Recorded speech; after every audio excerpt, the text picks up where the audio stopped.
आजाद करे बाबा आजाद करेगा, छुआछूत भेदभाव से आजाद करेगा, छुआछूत भेदभाव से आजाद करेगा। आजाद करे बाबा आजाद करेगा, आजाद करे बाबा आजाद करेगा, छुआछूत भेदभाव से आजाद करेगा, छुआछूत भेदभाव से आजाद करेगा। आजाद करे बाबा आजाद करेगा, आजाद करे बाबा आजाद करेगा, छुआछूत भेदभाव से आजाद करेगा, छुआछूत भेदभाव से आजाद करेगा। आजाद करे बाबा आजाद करेगा, आजाद करे बाबा आजाद करेगा, छुआछूत भेदभाव से आजाद करेगा, छुआछूत भेदभाव से आजाद करेगा। जय बाबा जय बाबा जय बाबा जय बाबा जय बाबा जय बाबा जय बाबा जय बाबा जय बाबा जय बाबा जय बाबा जय बाबा जय बाबा जय बाबा।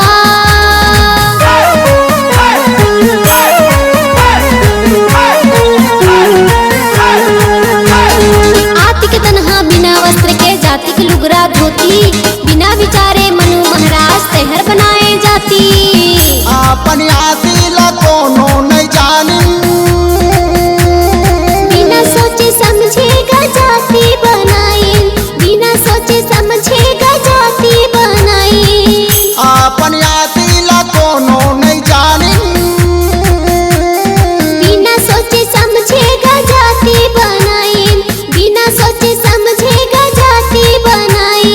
विचार करे बाबा विचार करेगा, विचार करे बाबा विचार करेगा, छुआछूत भेदभाव से आजाद करेगा, छुआछूत भेदभाव से आजाद करेगा। जय बाबा जय बाबा जय बाबा जय बाबा जय बाबा जय बाबा जय बाबा।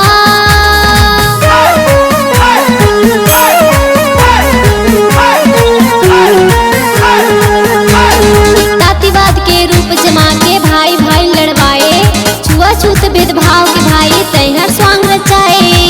भाई का देख बाबा भाई मरत है, देवी देवता धर्म बर कटत है, देवी देवता धर्म बर कटत है। भाई का देख बाबा भाई मरत है, देवी देवता धर्म बर कटत है, देवी देवता धर्म बर कटत है। सुधार करे जगला सुधार करेगा, सुधार करे जगला सुधार करेगा, छुआछूत भेदभाव से आजाद करेगा, छुआछूत भेदभाव से आजाद करेगा। जय बाबा जय बाबा जय बाबा जय बाबा जय बाबा जय बाबा जय बाबा।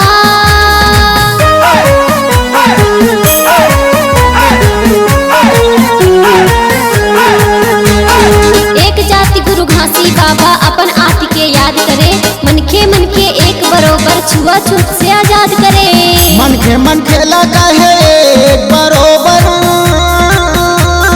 मीठ बोली दे बाबा तय हर सबोबर, मीठ बोली दे बाबा तय हर सबोबर। मन खेला कहे एक बरोबर, मीठ बोली दे बाबा तय हर सबोबर, मीठ बोली दे बाबा तय हर सबोबर। आवाज करे बाबा आवाज करेगा, आवाज करे बाबा आवाज करेगा, छुआछूत भेदभाव से आजाद करेगा, छुआछूत भेदभाव से आजाद करेगा। आजाद करे बाबा आजाद करेगा, आजाद करे बाबा आजाद करेगा, छुआछूत भेदभाव से आजाद करेगा, छुआछूत भेदभाव से आजाद करेगा।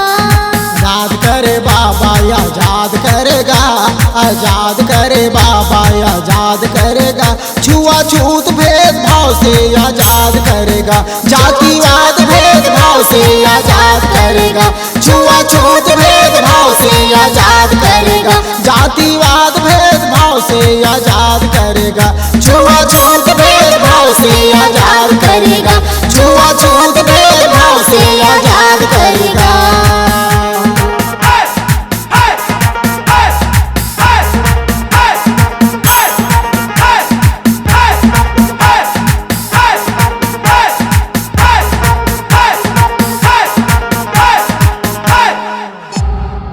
C-Log Digital Recording Studio, Korba.